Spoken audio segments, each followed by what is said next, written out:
Mga nagbabagang balita. Mga may init na issue Ngayon, ako si Boy Abundat. At ako naman si Chris Chu. Sa Chubondat. Tonight. Ang blooming mo ngayon, Chrissy. Talaga, boy? Siguro, naka-move on ka na kay Sinasabi, Jane. napakaringal na Ikaw si rin nga, Kapitan ang Tiago. ganda naman Kahit ng naman hairdo tayo mo ito ngayon. lang Sino hindi yung lang pinag-hair? Ayun, kay Diyan Pare lang, Irene. sa tabi-tabi. Ang gayong Ahi, pag-split ay ahi. para lang sa Ngayon, mga walang tumungo na ibabayan. tayo sa Bago unang sumakalipin ng istorya. si Kapitan Tiago ay hiniram niya si Pare Irene na maging albakeya o tagapaganap ng kanyang huling habilin. Ipinamana rin niya ang isang bahagi ng kanyang kayamanan sa kumpleto at sinawalang isa ang pamanang 25 piso para kay Basilio dahil sa masamang inasal ng binata nitong mga huling araw. Ayon din kay Pare Irene, ang halagang iyon ay dadalhin ng kanyang bulsa at puso.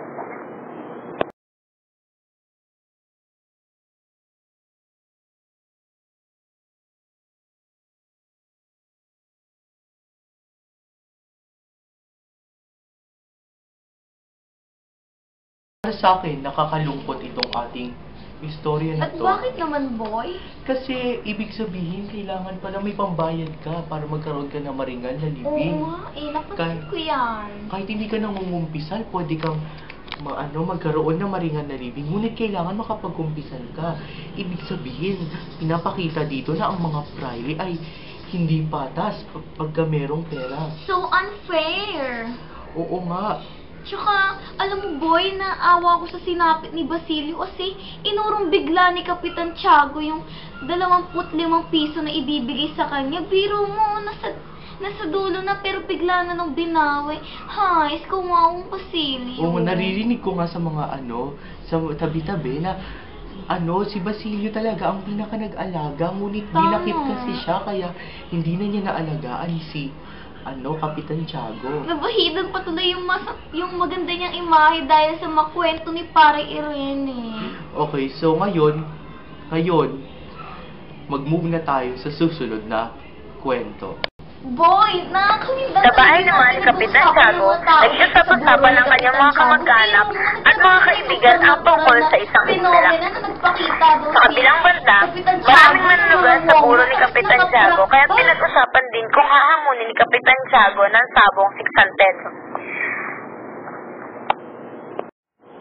Ilan sa mga katanungang pinag-usapan ng mga manunugal ay kung mayroon din kayang pustahan, namamatay din kaya sa mga manok, o sino kaya ang magiging tagahatol. Binanggit ni Don Primitivo na walang matatalo. Sinagot naman siya na isang manunugal. Aba, kailangan may manalo, ang wika ni Aristorenas.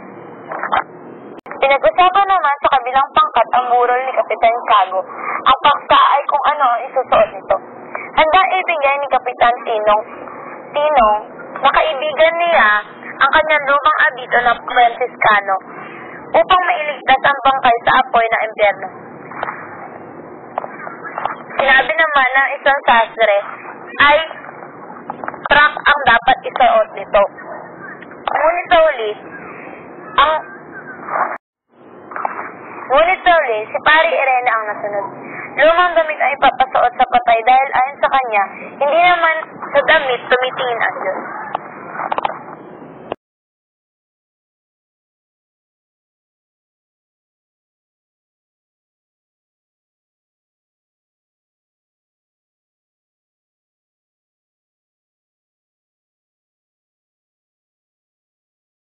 Ay, grabe naman yun. Nakaprak! Tapos mas nawindang ako nung sinabi nila na may up yan sa bibig si Kapitan Tiago.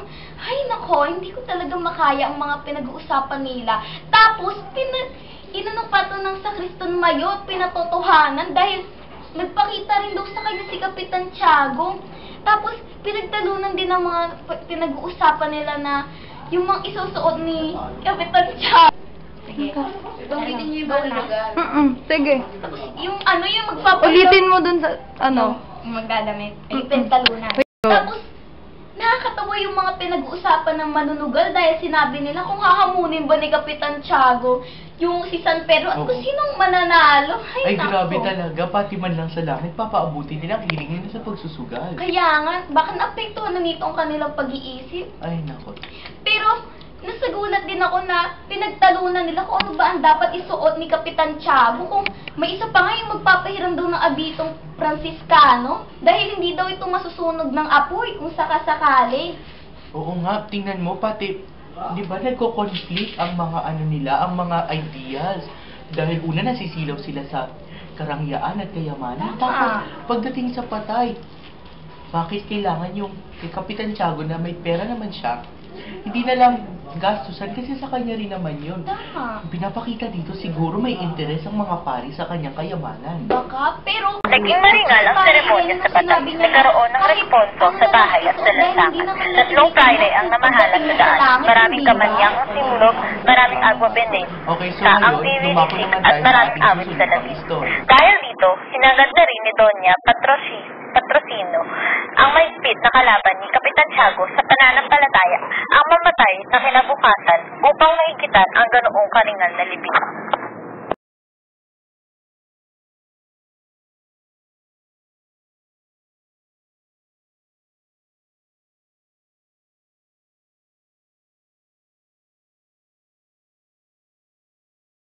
Naging maringal naman ang ano, ang lamay at ang libing ni Tama. Kapitan Tiago. Mabuti naman. Marami lang may pinag-uusapan.